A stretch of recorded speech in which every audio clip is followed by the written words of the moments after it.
Hello everyone, welcome all. I am Mrs. Sarla, an assistant professor of Dr. Viren Sarup Institute of Professional Studies. I am teaching you your compulsory paper of semester 2nd, Technological Perspective of Education, and in which today I am going to teach models of teaching in unit 4th. It is very important unit, so listen carefully everyone. As you know आपका जो paper है इस बार objective आएगा, तो बहुत ध्यान से आप लोगों को क्वेश्चंस रीड करने हैं, उनके ऑप्शंस को बहुत ध्यान से रीड करना है और कोशिश ये करनी है पहले जो आपको लग रहा है कि ये ऑप्शन बिल्कुल नहीं हो सकता उनको कट करते जाना है, ताकि मुझे लास्ट में ऐसे 2 ऑप्शंस मिल सकें जिससे मैं सही आंसर चूज़ कर सकूं। तो टीचिंग मॉडल यूनिट 4th का टॉपिक है जो कि बहुत इम्पॉर्टेंट है। इसमें जो टीचिंग मॉडल्स हैं उससे बहुत से क्वेश्चंस आते हैं, स्पेशली कि उनके फाउंडर्स कौन हैं, प्लस उन्होंने उसमें पर्टिकुलर क्या कॉन्सेप्ट रखा है, किस चीज़ को बेस बना के वो मॉडल बनाया है, उसके बाद उसके एलिमेंट्स क्या क्या हैं, सिंटेक्स क्या है, क्या फेसेस रखे हैं और उसका हमारे एजुकेशन में या टीचिंग में क्या इम्प्लीमेंटेशन है या क्या एप्लीकेशन है। ठीक है, okay, let's start guys. Teaching model, teaching और मॉडल 2 शब्दों से मिलकर शब्द बना है। टीचिंग, जैसा आप लोग जानते हैं टीचिंग क्या होती है। Teaching is the practice implemented by a teacher aimed at transmitting skills to a learner। जो भी एक नॉलेज होती है वो स्टूडेंट्स के, लर्नर के ओवरऑल डेवलपमेंट को बढ़ाने के लिए, उसका विकास करने के लिए टीचर की जो नॉलेज होती है वो सब कुछ वो अपने स्टूडेंट को सिखाने का प्रयास करता है, ताकि उसका एक ओवरऑल डेवलपमेंट हो सके, उसका स्किल्स का डेवलपमेंट हो सके, उसकी पर्सनालिटी का डेवलपमेंट हो सके। बाकी टीचिंग के बारे में आप लोगों को 2nd यूनिट में पूरा बता चुकी हूँ। उसके बाद आ जाते हैं स्पेशली मॉडल पर। What is a model? Model क्या है पहले ये देखते हैं, बाद में देखेंगे टीचिंग मॉडल क्या है। मॉडल क्या होता है? उसको हिंदी में प्रतिमान कहते हैं। किसी भी एक कोई चीज़ हो जिसको हमने अभी इन्वेंट नहीं किया है, उसको क्रिएट नहीं किया है, उसको कंस्ट्रक्ट नहीं किया है, बनाया नहीं है, अभी केवल मैंने उसको सोचा है, मेरे माइंड में है, या मैंने उसको कहीं ना कहीं पेपर पे उसको एक उसका डिज़ाइन बनाया है। तो जो एक डिज़ाइन होती है, जो एक पैराडाइम होता है, जो एक प्लानिंग होती है, जो एक किसी चीज़ का स्वरूप होता है, जो हम सोचते हैं उसे बनाने के लिए कि बाद में वो चीज़ ऐसी तैयार होगी, मीन्स एक पूर्व निर्धारित, एक कहना चाहिए कि ब्लूप्रिंट। जो आप लोगों ने अचीवमेंट टेस्ट बनाया तो आपको पता था कि इतने क्वेश्चंस मुझे कॉग्निटिव के रखने हैं, इतने मुझे एप्लीकेशन के रखने हैं। ठीक है, तो उन क्वेश्चंस को बनाते टाइम आपने सोचा कि अब इसका एक पहले ब्लूप्रिंट तैयार किया, बाद में उसका पूरा एक पेपर तैयार किया। तो एक प्लानिंग, एक डिज़ाइन बनाई जाती है, एक पैराडाइम होता है माइंड में हमारे यहाँ, उसको हम एक पेपर पे तैयार करते हैं, एक मॉडल के रूप में तैयार करते हैं। जब कोई भी हमें काम करने जाते हैं, उसका जो, जैसा आपको मैं पढ़ाती हूँ तो मैं बताती हूँ कि हम कुछ भी अगर करने जा रहे हैं तो वो कहीं ना कहीं कुछ उसका ऑब्जेक्टिव होता है, कुछ उद्देश्य होता है, तो उसकी एक हम योजना बनाते हैं, एक रूपरेखा तैयार करते हैं, उसे ही हम प्रतिमान या मॉडल कहते हैं। कायदे से अगर हम देखें तो जो मॉडल जो वर्ड है तो वो 2 टाइप्स से हम यूज़ करते हैं। एक तो एक मॉडल के रूप में कि हम किसी को एक आइडियल, एक मॉडल बनाते हैं, पेरेंट्स हो सकते हैं, कोई टीचर हो सकता है, और दूसरा किसी भी बड़ी चीज़ जो हम बनाना चाह रहे हैं, जो हम कुछ करना चाह रहे हैं, उसके एक छोटे साइज़ के, स्मॉल साइज़ के रूप में, छोटे आकार के रूप में मॉडल शब्द का प्रयोग किया जाता है। जैसे फर्स्ट वन है जो उसका मीनिंग है, उसमें क्या होता है, स्टूडेंट्स होते हैं अपने टीचर को एक मॉडल बना लेते हैं कि वो उसकी पर्सनैलिटी से बड़े अट्रैक्ट होते हैं, उनकी नॉलेज से, उनकी स्किल्स से बहुत ज़्यादा अट्रैक्ट हो जाते हैं। तो कहते हैं कि मैं उनकी जैसा बनना चाहता हूँ, तो उनकी जो क्वालिटीज़ हैं उनको सीखना और अपने आप में एम्बाइब करना चाहते हैं। उसी तरह से अगर कोई किसी चीज़ को हम छोटे साइज़ में मॉडल के रूप में प्रयोग करते हैं, जो मुझे कभी बनाने जाना है, जैसे हम लोग आर्किटेक्ट्स को देखते हैं, इंजीनियर्स को देखते हैं कि कोई उनको रोड का कुछ मैप मिला है बनाने के लिए, कोई भवन मिला है, कोई एक जैसे बांध वगैरह होते हैं, जो ये चीज़ें मिली हैं, तो उसको पहले वो छोटे आकार का उसका पहले स्मॉल साइज़ का एक मॉडल तैयार करते हैं कि इस तरह से इसका यहाँ से रास्ता होगा, इधर से पानी निकलेगा, ऐसा सिस्टम बनाया जाएगा, ऐसा ऊपर से पुल बनाया जाएगा, मतलब इस तरीके से बहुत सी रूपरेखा पूरी वो अच्छे से तैयार करते हैं। इसी तरह से हम अगर देखें तो हमें कुछ अगर एक टीचर को क्लास में पढ़ाना है तो कुछ मॉडल्स को उनका एक हेल्प लेनी पड़ती है, उसका एक सहारा लेना पड़ता है, सपोर्ट लेना पड़ता है, जिसको हम रियलिटी में क्लास में नहीं दिखा सकते हैं। अगर मुझे बच्चों को ताजमहल के बारे में पढ़ाना है, लाल किला के बारे में पढ़ाना है, तो उसके दो ही तरीके हैं, या तो मैं उनको एक्सकर्शन पे ले जाऊं, उसको टूर पे ले जाऊं वहाँ पे, और या तो मैं क्लास में एज अ लेक्चर उसको पढ़ाऊं, तो वो उतना समझ में अच्छे से स्टेबिलिटी नहीं आएगी उसकी लर्निंग में जितना चीज़ को देख कर आएगी। तो मैं एक मॉडल रूप में छोटे से उसमें ताजमहल बना सकती हूँ, मैं एक चार्ट रूप में बना सकती हूँ। तो इस तरीके से जो छोटी छोटी चीज़ें होती हैं उनका सहारा हमें क्लास की टीचिंग में लेना होता है। तो हम कह सकते हैं इन केस ऑफ टीचिंग के वे में अगर हम लें तो when we use a strategy और प्लान फॉर इम्प्रूवमेंट और teaching learning, this is called teaching model. तो मॉडल क्या हुआ? A model is a copy of something that is usually smaller than the real thing। जो real या बड़ा जो हम करने जा रहे हैं उसकी एक छोटी कॉपी होती है। और टीचिंग मॉडल क्या है? A plan for improvement of learning process, एक ऐसा प्लान जो हम टीचिंग लर्निंग प्रोसेस को इम्प्रूव करने के लिए एक स्ट्रेटजी बना के चलते हैं in the field of teaching. Teaching model is a way of thinking about teaching, एक तरीके की सोच है टीचिंग के बारे में कि हमें किस तरीके का रास्ता, किस तरीके की टेक्निक, किस तरीके का मेथड, किस तरीके की स्ट्रेटजी अप्लाई करनी है फॉर टीचिंग द स्टूडेंट्स।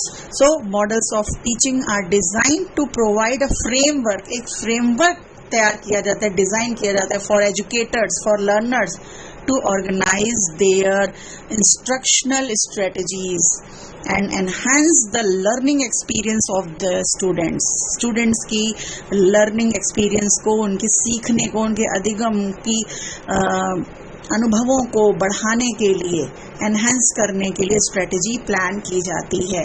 और मेन पर्पस क्या होता है इसका? The main purpose of models of teaching is to provide a structured approach, एक स्ट्रक्चर्ड अप्रोच होती है फॉर टीचर्स के लिए to plan and implement effective teaching practices in the classroom में मुझे इफेक्टिव टीचिंग कैसे करनी है वो तरीका मॉडल कहलाता है। B.R. जॉयस ने कहा था, शिक्षण प्रतिमान अनुदेशनात्मक प्रारूप होते हैं। प्रारूप यानी कि एक डिजाइन्स होती है इंस्ट्रक्शनल की, एक इंस्ट्रक्शन दिया जाता है, लाइन टू लाइन वो प्रोसेस करना पड़ता है।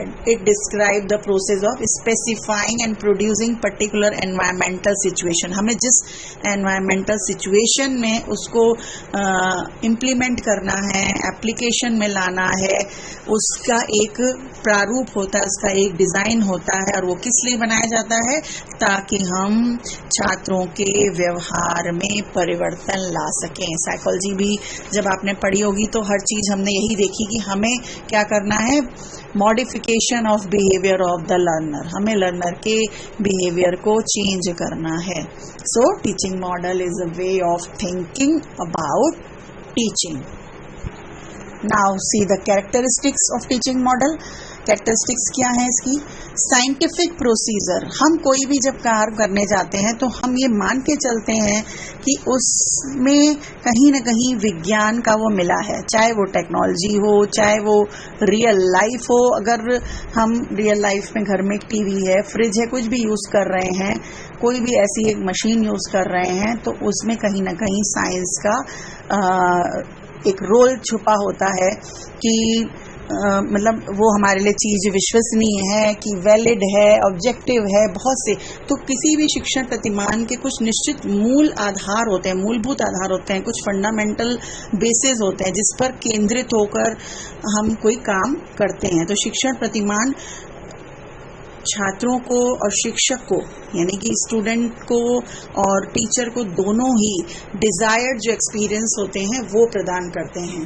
तभी हमारा काम जो होता है वो सही होता है। Specification of learning outcomes. Learning outcomes क्या है?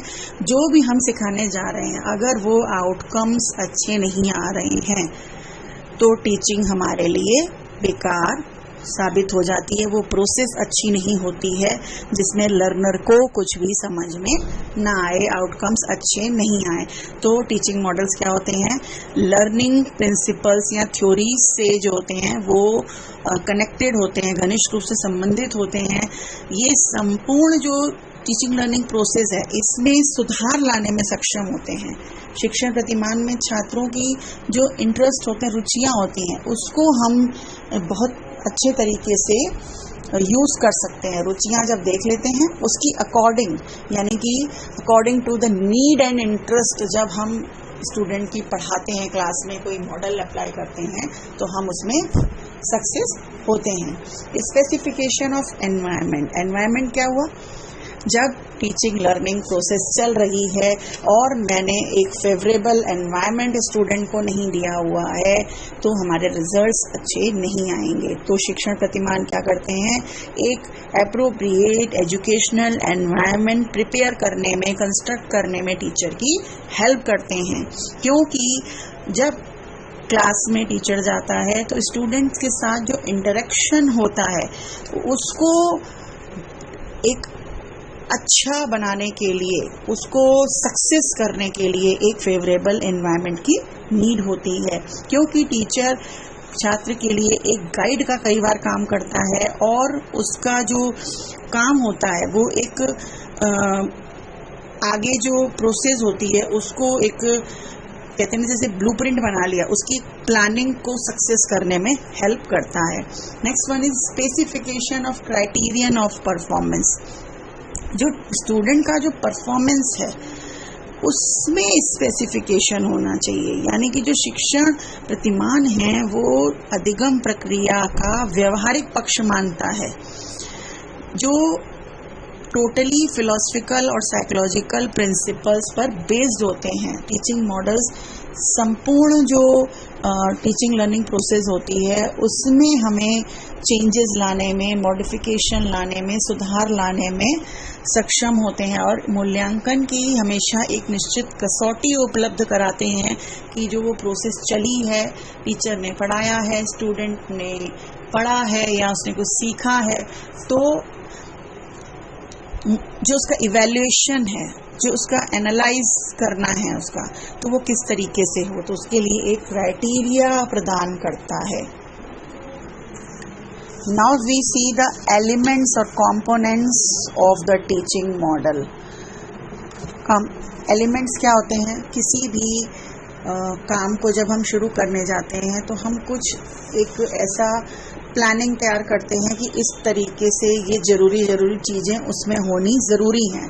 तो उसी तरीके से टीचिंग में भी कुछ ऐसे फंडामेंटल एलिमेंट्स रखे गए हैं जो तत्व हर किसी टीचिंग मॉडल में होने ज़रूरी हैं। पहले एक चीज़ ये देख लीजिएगा आप लोग, जब क्वेश्चन पूछा जाएगा, पहले 4 एलिमेंट्स होते थे टीचिंग मॉडल के: focus, syntax, social system and evaluation system. अब कहीं कहीं पर 5, कहीं पर 6 दिए होते हैं, तो क्वेश्चन के अकॉर्डिंग आप लोग थोड़ा सा इसको समझिएगा। फोकस सबसे पहले देखते हैं, फोकस क्या होता है। यानी कि कोई भी टीचिंग मॉडल अगर कोई क्रिएट कर रहे हैं तो उसमें सबसे ज़्यादा ज़रूरी क्या है? फोकस। फोकस क्या होता है? Central point, central aspect. Means हर एक टीचिंग मॉडल का कोई ना कोई सेंट्रल एस्पेक्ट होता है, कोई ना कोई लक्ष्य होता है, कोई ना कोई उद्देश्य होता है, कोई ना कोई केंद्र बिंदु होता है। उसी को ध्यान में रख कर ही उसको डेवलप किया जाता है। It includes the objectives of teaching and aspects of the environment, कि उसकी अकॉर्डिंग ही हमें कैसा एनवायरनमेंट देना है, क्या उसका उद्देश्य रखना है, उसी पर ही पूरा का पूरा मॉडल केंद्रित होता है। तो हम फोकस को एक केंद्र बिंदु मानते हैं, एक सेंट्रल एस्पेक्ट मानते हैं कि हम कोई भी काम करने जा रहे हैं तो सबसे पहले हमें, जैसे आप लोगों ने लेसन प्लान बनाया, तो लेसन प्लान जब स्टार्ट किया तो सबसे पहले आप लोगों ने क्या किया, उसके एम्स निर्धारित किए, ऑब्जेक्टिव्स और एम्स निर्धारित किए। ठीक है, नेक्स्ट वन इज सिंटेक्स। ये बहुत ही इम्पोर्टेंट इसका पार्ट है, एक एलिमेंट है। इसके अंदर हम उन चीज़ों को देखते हैं कि हम जो वो प्रोसेस चलाएंगे तो वो किस तरीके से पूरा चलेगा। मीन्स एक तरह से फेजेस हो गया, स्टेप्स हो गया, क्या क्या हमारे मॉडल में स्टेप्स आएंगे। The sequence of steps involved in the organisation of the complete programme of teaching. वही बात हो गई जो मैंने आपको बताई कि शिक्षण की जो सारी प्रक्रिया है, जो समस्त क्रियाएं हैं जो भी करने हैं, उसको ऑर्गेनाइज्ड करना होता है जब उस परिस्थिति को जन्म दिया जा सके सीखने में, जिसके अंतर्गत वो सारी प्रक्रिया अंत तक सुव्यवस्थित रूप से चल सके। ठीक है, यानी कि कुछ उसकी ऐसी रचना, कुछ ऐसे उसके नियम, उसकी ऐसी कार्यविधि जिसको हम फेसेस भी कह सकते हैं, जिसको हम स्टेप्स भी कह सकते हैं, कि कितने चरणों से वो होकर गुजर रही है, यानी कि वो शुरू होगा तो क्या क्या उसके साथ चलेगा। एक क्रम चलता है इसमें शिक्षण प्रक्रिया के दौरान। तो संरचना, इसको हिंदी में बोलते हैं, संरचना से ही समझ लीजिए आप लोग कि उसमें क्या होता है। तो अगर आपसे पूछा जाएगा कि उसका केंद्र बिंदु क्या होता है, उसका लक्ष्य की बात कोई करेगा, क्वेश्चन में उद्देश्य की बात करेगा, तो और आपको ये 4-5 पॉइंट दे दिए जाएंगे एलिमेंट्स के, तो आप सीधे सीधे फोकस पे टिक कर लेंगे। और आपसे कहीं पर भी चरण की, स्टेप्स की, फेसेस की, क्रम की बात की जाएगी तो आप सिंटेक्स में सीधा सीधा आंसर लगा देंगे। The faces involve in the different models will differ, और सभी के मॉडल्स में सबके फेसेस या जो चरण होते हैं, स्टेप्स होते हैं, सब वो अलग होते हैं। Next one is social system. Social system क्या होता है? हम सोसाइटी में रहते हैं, तो सोसाइटी में जब हम स्कूल जाते हैं तो हम क्लास में क्लासमेट से मिलते हैं, और सबसे ज़्यादा हमारा जो रोल होता है वो होता है टीचर का। तो टीचर और स्टूडेंट का जो इंटरेक्शन होता है, जो संबंध होता है, जो अंतःक्रिया होती है, वो इस वाले एलिमेंट में आती है। ठीक है, the relationship between the teacher and the learner as well as the role played by each in the activities that take place. तो शिक्षण प्रतिमान का जो उद्देश्य होता है वो सभी मॉडल्स का अलग अलग होता है, इसलिए सबके जो सोशल सिस्टम यानी कि सामाजिक प्रणाली होती है वो भी अलग अलग होती है। यानी कि कहीं पे टीचर का रोल प्राइमरी होता है, स्टूडेंट का सेकेंडरी होता है, कहीं पे इक्वल होता है, कहीं पे टीचर स्टूडेंट का प्राइमरी होता है, वो सेंट्रल एस्पेक्ट होता है, स्टूडेंट का वो होता है। इस तरीके मतलब मीन्स कहना ये है कि इस वाले जो स्टेप में या इस वाले जो एलिमेंट में टीचर और स्टूडेंट के बीच में किस प्रकार का संबंध है ये निर्धारित किया जाता है। Next one is the support system, सहायक प्रणाली जिसको कहते हैं। सपोर्ट सिस्टम क्या हुआ? एक टीचर क्लास में आया है, उसको अपनी टीचिंग को किस तरीके से सक्सेस बनाना है, मीन्स उसकी सक्सेस और फेलियर इस सपोर्ट सिस्टम पे भी डिपेंड करती है कई हद तक, क्योंकि वो किस तरह से कोई भी हमारे कहना चाहिए कि different type of learning, teaching learning material किस तरह का वो TLM यूज कर रहा है, सब चीजें सपोर्ट सिस्टम में आ जाती हैं। Additional requirements other than the usual human skills और कैपेसिटीज ऑफ द टीचर, यानी कि जो ह्यूमन रिसोर्स के अलावा जितना भी हम एडिशनल ऐड करते हैं, कोई मॉडल लाते हैं, कोई चार्ट लाते हैं, कोई मूवी चलाते हैं, कोई ब्लैक बोर्ड यूज़ करते हैं, कोई डायग्राम बनाते हैं, तो वो जो भी एडिशनल चीज़ें हम यूज़ करते हैं जिससे बच्चों की लर्निंग में स्टेबिलिटी आती है, वो सपोर्ट सिस्टम में आती है। The facilities usually available in the classroom, classroom में किस तरीके की, जैसे आजकल स्मार्ट क्लासरूम्स हैं, तो हम लोग पीपीटी के थ्रू कोई मूवी चला के कोई भी एक डॉक्यूमेंट्री टाइप में मिला के इस तरीके से कुछ भी दिखा के बच्चों को सिखाते हैं. A description of this support system in advance will help the teacher ensure that he can apply the model successfully. Last में उनको यह पता चलता है कि उसने जो मॉडल अप्लाई किया है वो टीचर को एक तसल्ली देता है, एक श्योरिटी देता है कि वो सक्सेसफुली वो काम हुआ है. यानी कि जो मॉडल की जो सफलता असफलता है, उसके जो उद्देश्य लिए जाते हैं मॉडल के, उसकी जो सक्सेस और फेलियर है वो इस वाले एलिमेंट से पता चलती है. अब जो आ जाते हैं प्रिंसिपल ऑफ रिएक्शन, एक लास्ट जो छठा आ जाता है एप्लीकेशन. तो ये कहीं पर प्रिंसिपल ऑफ रिएक्शन को मिला के 5 एलिमेंट्स दिए हुए हैं, कहीं पर एप्लीकेशन यानी कि जो टीचिंग मॉडल पूरा है उसको अप्लाई कैसे करना है, कितना सक्सेस हो रहा है उसको एप्लीकेशन में, तो ये 6 पॉइंट आ जाता है. कहीं कहीं ये 2 पॉइंट 3 हट के एक सीधा इवेल्युएशन आ जाता है. यानी कि इवेल्युएशन के अंदर जो 3 पार्ट ही अलग हो रहे हैं वो, तो कहीं पर आपको 4 एलिमेंट्स मिलेंगे, कहीं 5, कहीं 6. ये क्वेश्चन के अकॉर्डिंग आपको समझना पड़ेगा, गलत कोई भी नहीं है.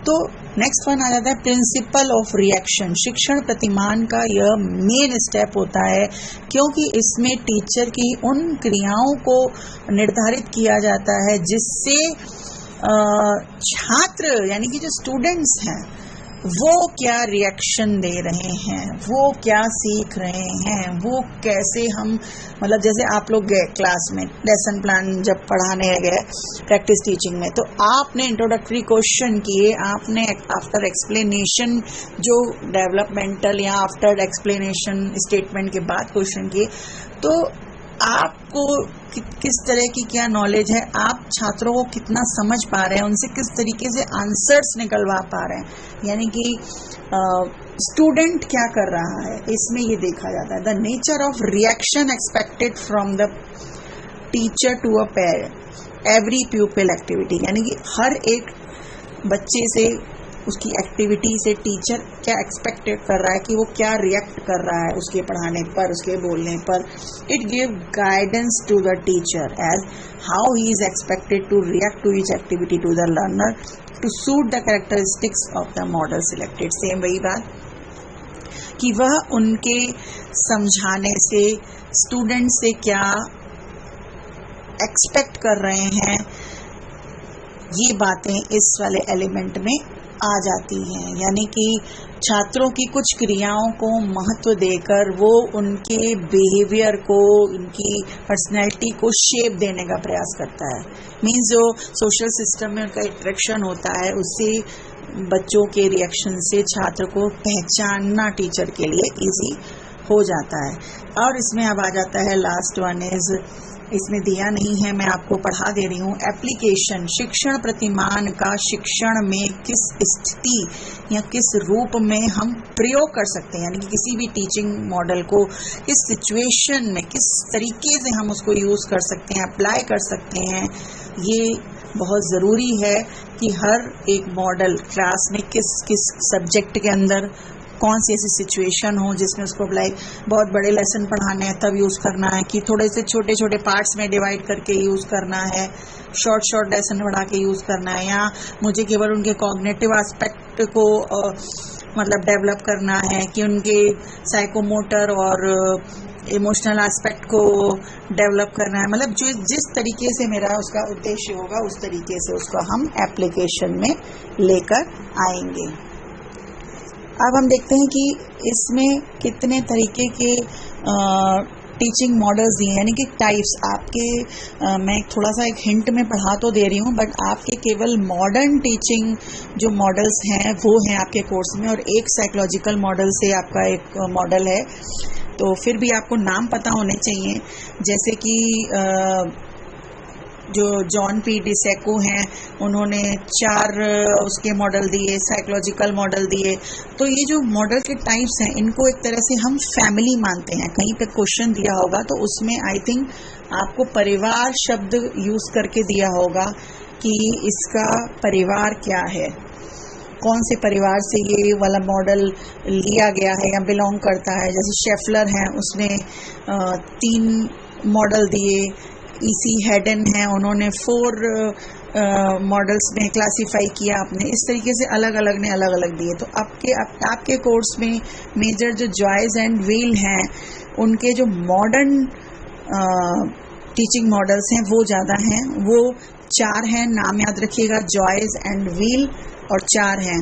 पहले हम थोड़ा सा जो टीचिंग मॉडल्स हैं उनको डिस्कस कर लेते हैं, टाइप्स को, जिसमें हिस्टोरिकल मॉडल सबसे आ जाते हैं। हिस्टोरिकल मॉडल में आपका सोक्रेटिस का आ गया, और जो भी कहना चाहिए ट्रेडिशनल होते हैं, क्लासिकल ह्यूमैनिस्टिक हो गए, personal development model of teaching आ गए। फिर आ गए साइकोलॉजिकल, जिसमें बेसिक टीचिंग मॉडल है, कंप्यूटर बेस्ड टीचिंग मॉडल है, इंटरेक्शन एनालिसिस मॉडल है। तो जो इंटरेक्शन टीचिंग मेथड है ये आपके कोर्स में है, फ्लैंडर्स का इंटरेक्शन एनालिसिस मेथड, ठीक है। स्कूल लर्निंग टीचिंग मॉडल है, कंप्यूटर बेस्ड लर्निंग मॉडल है। उसके बाद जो ये 4 मॉडल्स आ जाते हैं, ये हैं आपके मॉडर्न टीचिंग मॉडल्स, जिसे जॉयज़ एंड व्हील ने दिया है। 20 से भी अधिक इसके अंदर अलग से भी मॉडल्स हैं। तो ये 4 परिवार हैं, इसके 4 फैमिलीज़ में डिस्क्राइब किया गया है, ठीक है। तो 4 फैमिलीज़ में आपके हर फैमिली से लगभग इसमें एक मॉडल दिया हुआ है, जिसमें मेजर हैं आपके information processing teaching model, personal teaching model, social interaction teaching model और बिहेवियर मॉडिफिकेशन टीचिंग मॉडल। हम मेजर अब देख लेते हैं जो टाइप्स हैं। Information processing model, social interaction. Information processing क्या होता है? इंफॉर्मेशन प्रोसेसिंग टीचिंग मॉडल में जो लर्नर की क्रिएटिविटी को डेवलप किया जाता है, इसमें प्रॉब्लम सॉल्विंग जैसे काम दे करके इसमें समस्या को बच्चे किस तरीके से समझते हैं, उसको किस तरीके से सॉल्व करने का प्रयास करते हैं। तो उसकी जो इंटेलेक्चुअल डेवलपमेंट होता है, उसकी जो क्रिएटिव डेवलपमेंट होता है, उसका मतलब उसको डेवलप करने का इसके थ्रू प्रयास किया जाता है। फिर आ जाता है सोशल इंटरेक्शन। सोशल इंटरेक्शन को नाम से ही समझ में आ रहा होगा, सामाजिक संबंध किस तरीके से बनाए जाते हैं, समाज में किस तरीके से रहना है, सामाजिक अंतःक्रिया कैसे की जाती है, इस तरीके से इसे एक डेमोक्रेटिक टीचिंग मॉडल भी कहते हैं। फिर आ जाता है हमारा पर्सनल मॉडल। पर्सनल की हम व्यक्तिगत रूप से किसी बालक का किस तरीके से विकास कर सकते हैं। जैसे ट्यूशन पढ़ता है बच्चा, पर्सनली पढ़ता है, ये क्लास में ये वाला मॉडल नहीं चल सकता है, क्लासरूम में एक बच्चा नहीं होता है। तो पर्सनल वे में हम कोई काम सीखने जाते हैं उसमें। फिर नेक्स्ट आ जाता है बिहेवियर मॉडिफिकेशन मॉडल, जिसे स्किनर ने दिया। इसमें खास करके रीइंफोर्समेंट पे फोकस किया गया है, और जो इनका है प्रोग्राम्ड इंस्ट्रक्शन मॉडल वो है। अब हम देखते हैं इसके अंदर हमारे कितने सारे मॉडल्स दिए हुए हैं इस परिवार के अंदर। तो आ जाते हैं सोशल इंटरेक्शन मॉडल में हमारा है ग्रुप इन्वेस्टिगेशन मॉडल, जो Herbert Thelen, John Dewey Kilpatrick ने दिया था, ये आपके कोर्स में है। Jurisprudential model of Donald Oliver and James P Shaver, इनके आप लोग नाम देखना चाहे देख लीजिएगा, लेकिन आपके कोर्स में ये नहीं है। Social inquiry model, laboratory model, ठीक है। तो इसमें इस पूरे चारों में आपका है ग्रुप इन्वेस्टिगेशन मॉडल, इसका नाम अच्छे से दिमाग में रख लीजिए। फिर आ जाते हैं information processing model. Information processing model में क्या है? Concept attainment model, Jerome Bruner ने दिया था।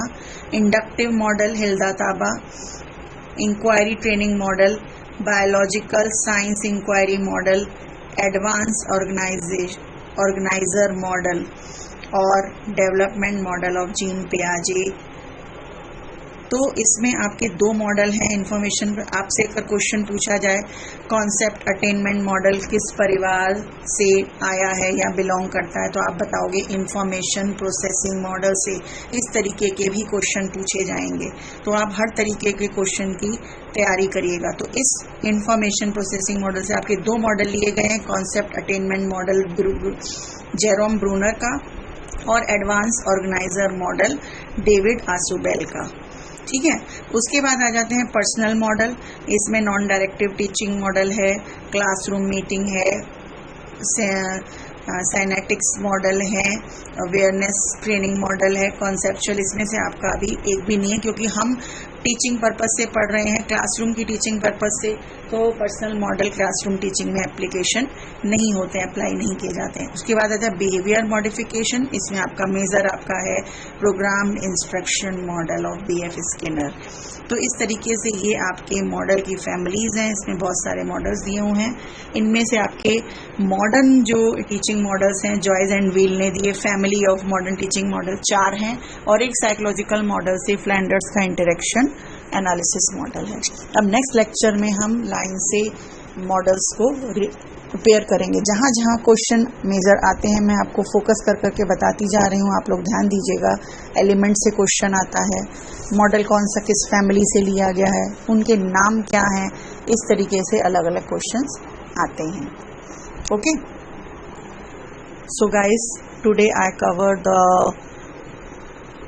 First chapter of unit 4 about teaching models. I think आपको सब समझ में आ गया होगा। अगर इसके बाद भी आपको कोई क्वेरी हो तो आप मुझसे पूछ सकते हैं। मैं 1-2 ऑनलाइन क्लासेस लूँगी आपसे एक डिस्कशन करने के लिए यूनिट्स पे, तो आप बाद में पूछ सकते हैं। क्वेरीज पहले ही भेज दीजिए ताकि अच्छे से एक हमारा हेल्दी डिस्कशन हो सके यूनिट्स पे। Okay, thank you, have a nice day.